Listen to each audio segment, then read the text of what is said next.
영숙은 장례가 끝난 집안을 천천히 걸어 다녔습니다.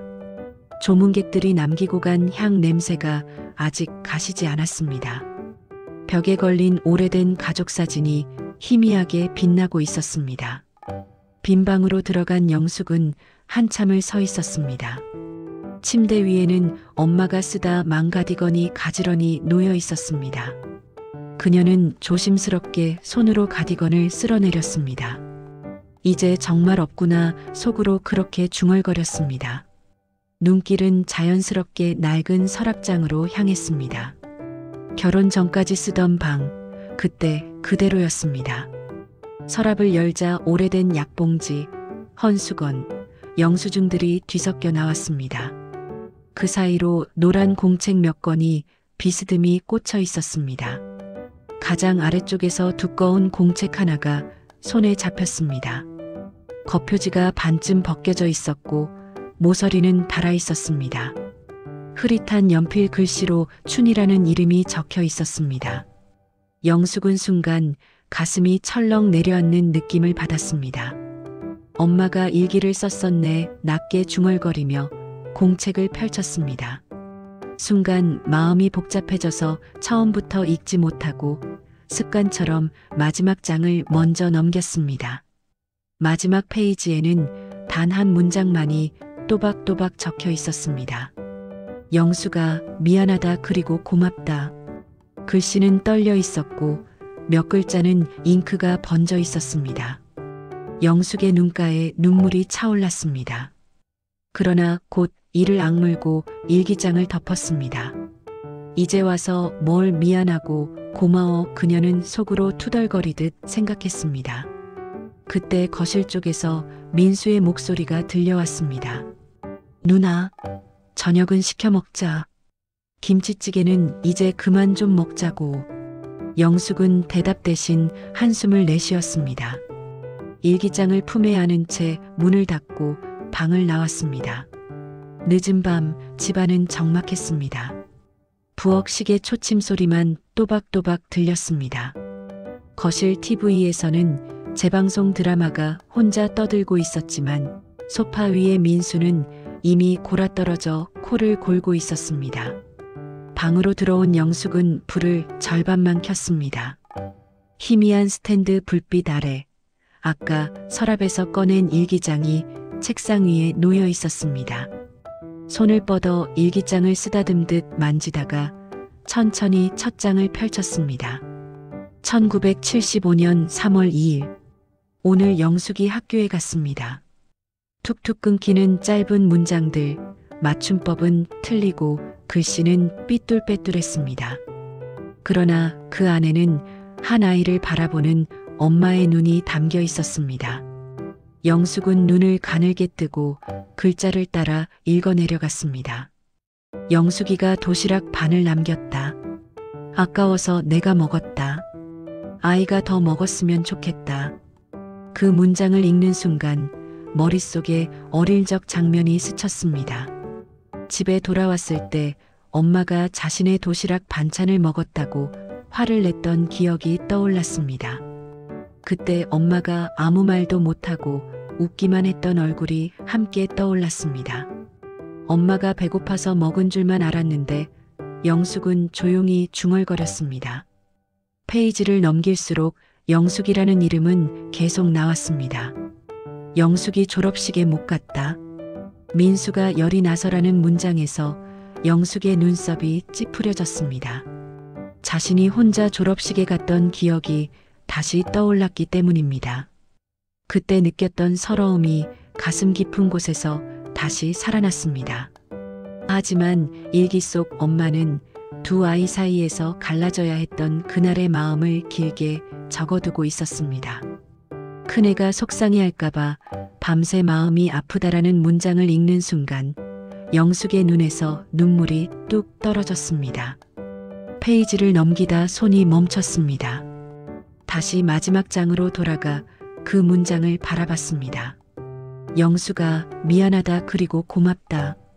그녀는 떨리는 손으로 글씨를 따라 쓸어보았습니다. 왜 미안한지, 무엇이 고마운지 아직 잘 모르겠다는 생각이 들었습니다. 그러나 그 문장만으로도 마음 어딘가가 조금은 풀어지는 느낌이었습니다. 영숙은 조용히 일기장을 덮고 가슴께에 안았습니다. 그리고 불을 끈 채 한동안 그렇게 앉아 있었습니다. 아침 햇살이 부엌 창문으로 들어와 싱크대 위에 떨어졌습니다. 영숙은 기계적으로 그릇을 닦고 있었습니다. 밤새 제대로 잠을 자지 못해 눈가가 부어 있었지만 익숙한 손놀림은 멈추지 않았습니다. 그때 거실에서 뒤척이는 소리가 들리더니 민수가 눈을 비비며 부엌으로 들어왔습니다. 누나, 벌써 일어났어? 나만 늦잠 잤네. 민수는 자리에서 물컵을 집어 물을 마셨습니다. 식탁 위에는 국과 반찬이 그대로 차려져 있었습니다. 밥 먹어. 식기 전에. 영숙은 짧게 말했습니다. 민수의 시선이 부엌 한켠으로 향했습니다. 어젯밤 영숙이 가져나온 일기장이 뒤집힌 채 놓여 있었습니다. 민수는 슬쩍 표지를 보더니 눈을 동그랗게 떴습니다. 이거 엄마 일기 아니야? 누나 그거 읽었어? 영숙은 순간 손을 멈췄다가 아무렇지 않은 척 설거지를 계속했습니다. 그냥 좀 봤어. 우와, 엄마가 일기를 썼다고? 상상도 못했네. 뭐라 썼어? 나 욕한 거 많지? 민수는 장난스럽게 웃었습니다. 영숙은 대답 대신 그를 한번 쳐다봤습니다. 넌 기억나? 초등학교 졸업식. 나 혼자 갔던 거. 민수는 잠시 고개를 갸웃했습니다. 누나 졸업식? 그날 내가 아팠던가? 잘 기억이. 엄마가 안 왔잖아. 난 그게 아직도 말끝을 잊지 못한 채 그릇을 더욱 세게 문질렀습니다. 민수는 머리를 극적였습니다. 나는 그냥 엄마가 늘 나만 챙긴다고 누나가 화냈던 게 기억나. 근데 사실 나도 미안했지. 나는 아픈 게 죄도 아닌데 집 분위기는 늘 이상했잖아. 각자 다른 기억이 식탁 위에 얹힌 것처럼 어색한 침묵이 흘렀습니다. 일기장 속에서 본 엄마의 마음과 지금 눈앞에 동생의 기억이 뒤섞이며 영숙의 머리는 더 복잡해졌습니다. 민수는 헛기침을 한번 하더니 말끝을 흐렸습니다. 뭐 옛날 얘기 꺼내면 끝이 없지. 누나, 나 샤워 좀 하고 올게. 그는 일부러 가볍게 말하며 방으로 들어갔습니다. 혼자 남은 부엌에서 영숙은 조용히 일기장을 끌어당겼습니다. 그리고 마음속에 또 하나의 질문이 생겼습니다. 엄마는 우리 중 누구에게 더 미안했을까? 초인종 소리가 집안의 고요를 깨뜨렸습니다. 영숙이 문을 열자 작은 과일 봉지를 든 말순이 서 있었습니다. 어이쿠, 우리 영숙이. 얼굴이 반쪽이 됐네. 말순은 웃으며 들어왔지만 영숙의 눈가를 한번 보고는 금세 표정을 누그러뜨렸습니다. 거실에 마주 앉아 말순은 봉지를 열어 귤을 꺼냈습니다. 너희 엄마가 귤 좋아했잖아. 같이 먹자. 영숙은 겨우 미소를 지어 보이며 귤을 하나 집었습니다. 그러나 금세 손에서 힘이 빠졌습니다. 테이블 위에는 일기장이 놓여 있었습니다. 아줌마 엄마 일기장 찾았어요. 그 말에 말순의 손도 잠시 멈췄습니다. 일기장? 영숙은 일기장을 살짝 돌려 보여주었습니다. 이 안에 엄마가 이런저런 얘기를 많이 써놨더라고요. 근데 왜 이렇게 미안하다고만 하는지 잘 모르겠어요. 말순은 한숨을 길게 내쉬었습니다. 그래, 그럴 줄 알았어. 내 엄마 평생 그 말만 입에 달고 살았거든. 애들한테 미안하다고. 영숙은 눈을 크게 떴습니다. 아줌마 엄마가 왜 그렇게까지 미안해했는지 아셨어요? 말순은 잠시 생각에 잠겼다가 천천히 입을 열었습니다. 너 어릴 때 기억나? 내 아버지 술만 마시면 소리 지르고 물건 던지고 그때마다 내 엄마가 어떻게 했는지. 영숙의 머릿속에 흐릿한 장면들이 떠올랐습니다. 거실 바닥에 깨진 접시들, 엄마가 부엌으로 자신을 밀어넣고 문을 닫던 모습. 내 엄마는 말이야, 그 와중에도 둘 다 지키려고 했어. 몸으로 막아서기도 하고 밤마다 돈 굴려가며 어떻게든 학교는 보내려고 했지. 말순의 목소리는 점점 조용해졌습니다. 특히 너한테는 많이 미안해했어. 큰애한테는 웃으면서 안아준 기억이 별로 없다고. 맨날 바쁘고 힘들고 아버지 눈치 보느라. 영숙은 손에 쥔 귤을 바라보다가 눈가에 눈물을 머금었습니다. 일기장에서 보았던 삐뚤빼뚤한 문장들이 다시 떠올랐습니다. 내 엄마가 나한테 그러더라. 나는 애들한테 좋은 말도 못 해주고 맨날 미안하다고만 생각하다가 죽을 것 같다고. 말수는 마지막 귤을 영숙 앞으로 밀어놓으며 말했습니다. 영숙아, 내 엄마는 내가 자기 때문에 힘들었다고 생각하면서도 끝까지 내 덕분에 버텼다고도 했어. 그래서 미안하고 고맙다 그 말만 품고 살았지. 그 말을 듣는 순간 마지막 문장의 무게가 조금 달라지기 시작했습니다. 영숙은 조용히 고개를 떨구며 일기장을 쓰다듬었습니다. 밤이 다시 내려앉았습니다. 집안은 조용했고 민수는 잠든 듯 방에서 아무 소리도 나지 않았습니다. 영숙은 스탠드 불만 켠 채 책상 앞에 앉았습니다. 앞에 놓인 일기장의 두께가 유난히 무겁게 느껴졌습니다. 페이지를 넘기자 엄마의 중년 시절이 펼쳐졌습니다. 글씨는 조금씩 더 흐트러졌지만 그 안의 고민은 더 또렷했습니다. 남편이 또 술을 마시고 들어왔다. 아이들 자는 방 앞을 서성였다. 나는 오늘도 부엌에서 밤을 새웠다. 민수 병원비를 어떻게 해야 하나. 큰애 학원비는 또 미뤄야겠다. 미안하다, 우리 영숙이. 한 장, 두 장 넘길수록 미안하다. 영숙아라는 문장이 군데군데 반복되었습니다. 때로는 짧게, 때로는 줄줄이 이어져 있었습니다. 그 문장들은 마치 시간마다 콕콕 찍어둔 죄책감처럼 보였습니다.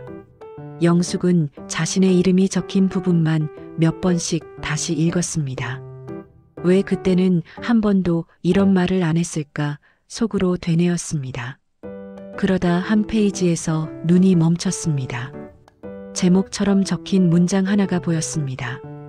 영숙이에게 맡긴 부탁. 그 아래에는 떨리는 글씨가 이어졌습니다. 나는 이 집을 오래 지킬 힘이 없다. 남편이 쓰러진 뒤 집안이 더 기울었다. 그래도 아이들 돌아올 곳 하나는 남겨야 한다고 생각한다. 그래서 결국 큰애에게 집을 맡겼다.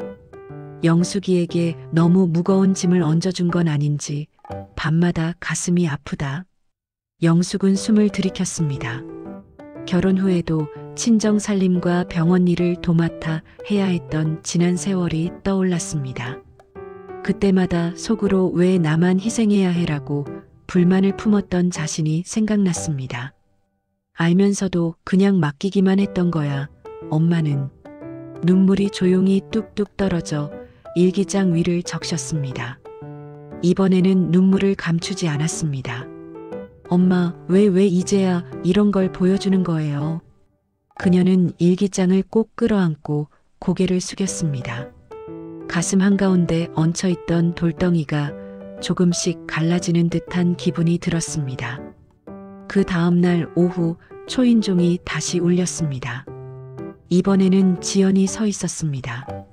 회사에서 바로 온 듯 어깨에는 노트북 가방이 걸려 있었습니다.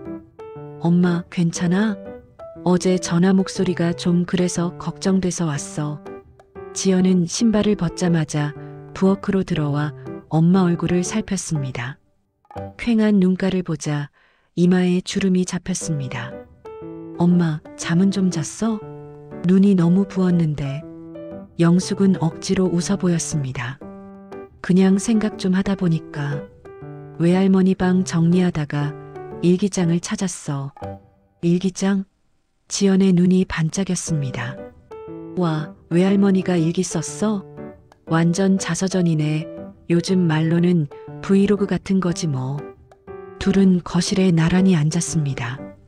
테이블 위에 놓인 일기장을 지연이 조심스럽게 펼쳤습니다.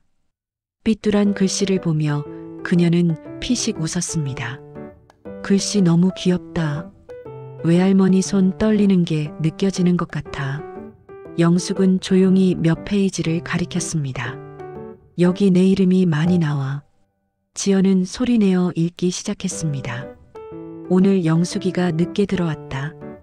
혹시 내가 또 마음 상하게 했나? 말은 못하고 괜찮냐고만 물었다. 몇 줄 읽던 지연의 표정이 조금 굳어졌습니다. 외할머니도 되게 많이 생각하셨네. 근데 왜 엄마한테는 직접 말 안 했을까? 지연의 질문에 영숙은 한동안 대답을 못했습니다. 그저 손가락으로 일기장 모서리를 천천히 문지르기만 했습니다. 그때는 다들 그랬나 봐. 힘든 얘기는 속으로 삼키고 자기 탓이라고만 생각하고. 지연은 한숨을 내쉬었습니다. 그게 더 슬프다. 그냥 말을 했으면 조금 덜 오해했을 수도 있는데. 잠시 침묵이 흐른 뒤 지연이 노트북 가방에서 태블릿을 꺼냈습니다. 엄마, 우리 이거 정리해보자. 중요한 부분은 제가 타이핑해서 저장할게. 외할머니 인생 그냥 잊히는 것보단 남겨두는 게 좋잖아. 영숙은 의외라는 듯 딸을 바라봤습니다. 귀찮지 않겠어? 가족 스토리 아카이브 프로젝트지. 지연이 웃으며 말했습니다. 그 말에 영숙은 천천히 고개를 끄덕였습니다. 그래, 엄마 이야기를 제대로 들어줘야겠네. 이제라도. 그녀는 새로운 다짐을 하듯 일기장을 가슴 쪽으로 끌어당겼습니다. 엄마를 기억하겠다고, 그리고 그 기억을 딸에게도 제대로 전해주겠다고 마음속으로 약속했습니다. 해가 저물고 집안에는 따스한 노을빛이 번졌습니다. 거실 테이블 위에는 일기장이 펼쳐져 있었고 그 주변으로 영숙, 민수, 지연이 둘러앉았습니다. 민수는 괜히 손톱을 만지작거리며 헛기침을 했습니다. 에이, 이런 건 여자들끼리 보는 거 아니냐 했더니 나도 끼게 생겼네. 지연이 미소를 지으며 마지막 페이지를 가리켰습니다. 외삼촌, 그냥 같이 들어요. 이건 우리 모두 얘기니까. 그녀는 또박또박 소리내어 읽었습니다. 영수가 미안하다 그리고 고맙다. 짧은 문장이었지만 방 안 공기는 한층 무거워졌습니다. 각자 그 말을 자신에게 하는 말처럼 받아들이고 있었습니다. 민수는 눈을 내리깔았습니다. 미안하다는 건 아무래도 나 때문이 좀 크겠지. 나 병원비 사고 치던 거 항상 누나가 대신 막았잖아. 그는 씁쓸하게 웃었습니다. 엄마는 그걸 알면서도 나한테는 한 번도 뭐라고 못했고. 영숙은 조용히 고개를 저었습니다. 아니야. 엄마가 일기에 그렇게 썼더라. 민수는 아픈 죄밖에 없다고. 그게 무슨 죄냐고. 잠시 침묵이 흘렀습니다. 이번에는 지연이 입을 열었습니다. 그럼 고맙다는 누구한테 하는 말일까요? 둘 중 누구한테? 영숙은 마지막 문장을 오래 바라보았습니다. 아마 우리 둘 다겠지. 끝까지 엄마 곁에 있어준 거, 집안 안 떠나고 버텨준 거, 자기 마음 숨긴 채 살아준 거, 그런 게 다 고마웠을 거야. 민수는 눈시울을 훔쳤습니다. 난 맨날 짐이라고만 생각했는데 고맙단 말은 한 번도 생각 못 해봤네. 세 사람의 시선이 일기장 위에서 천천히 마주쳤습니다. 서로의 눈동자 속에 같은 슬픔과 같은 안도가 비쳤습니다. 엄마의 마음은 어느 한쪽으로 기울어 있지 않았다는 것을 비로소 함께 이해하기 시작했습니다. 짧은 침묵 끝에 지연이 먼저 조용히 속삭였습니다. 외할머니 고마워요. 뒤이어 민수가, 그리고 영숙이 따라 말했습니다. 엄마 고마워요. 목소리는 작았지만 그 말은 오랫동안 말하지 못했던 수많은 마음을 대신해주고 있었습니다. 며칠 뒤 집안 공기는 조금 덜 무거워져 있었습니다. 거실에는 정리된 상자들이 쌓여 있었고 엄마의 물건들은 조금씩 제자리를 찾아가고 있었습니다. 영숙은 엄마의 방 책상 앞에 앉았습니다. 일기장은 이미 여러 번 펼쳐본 듯 가장자리가 더 구겨져 있었습니다. 그녀는 조심스럽게 일기장을 덮어 서랍 안가장 안쪽에 고이 넣었습니다. 그 대신 새 공책 한 권과 펜을 꺼냈습니다. 공책 첫 페이지를 열고 한참 동안 가만히 있었습니다. 무엇부터 써야 할지 고민하는 듯 펜이 손가락 사이에서 천천히 움직였습니다. 마침내 첫 문장이 공책 위에 적혔습니다. 엄마, 나도 미안해요. 그 뒤로 글씨가 이어졌습니다. 어린 시절 서운했던 기억들, 말하지 못하고 마음속에만 쌓아두었던 원망들, 그리고 이제야 알게 된 엄마의 두려움과 사랑에 대한 이해를 하나씩 적어 내려갔습니다. 나는 항상 내가 버림받았다고 생각했어요. 그런데 엄마는 나에게 집을 맡기고 가족을 맡기고 마음을 맡겼더군요. 그게 사랑인 줄 이제야 알았어요. 문장을 쓸 때마다 가슴 한쪽이 조금씩 가벼워지는 느낌이 들었습니다. 눈물은 여전히 떨어졌지만 더 이상 답답하게만 느껴지지는 않았습니다. 그때 문이 살짝 열리며 지연이 얼굴을 내밀었습니다. 엄마, 뭐 써? 영숙은 살짝 웃으며 고개를 끄덕였습니다. 응, 그냥 할머니한테 조금 늦은 편지 쓰고 있어. 지연은 그 말을 듣고 미소를 지었습니다. 다 쓰면 나도 읽어봐도 돼? 언젠가는. 영숙이 짧게 대답했습니다. 그 짧은 대답 안에는 자신이 겪은 오해와 화해의 과정을 딸에게도 언젠가 알려주겠다는 마음이 담겨 있었습니다. 편지를 다 쓴 뒤 영숙은 공책을 덮어 엄마의 일기장 옆에 나란히 두었습니다. 마치 두 사람의 마음이 비로소 마주 앉은 것처럼 보였습니다.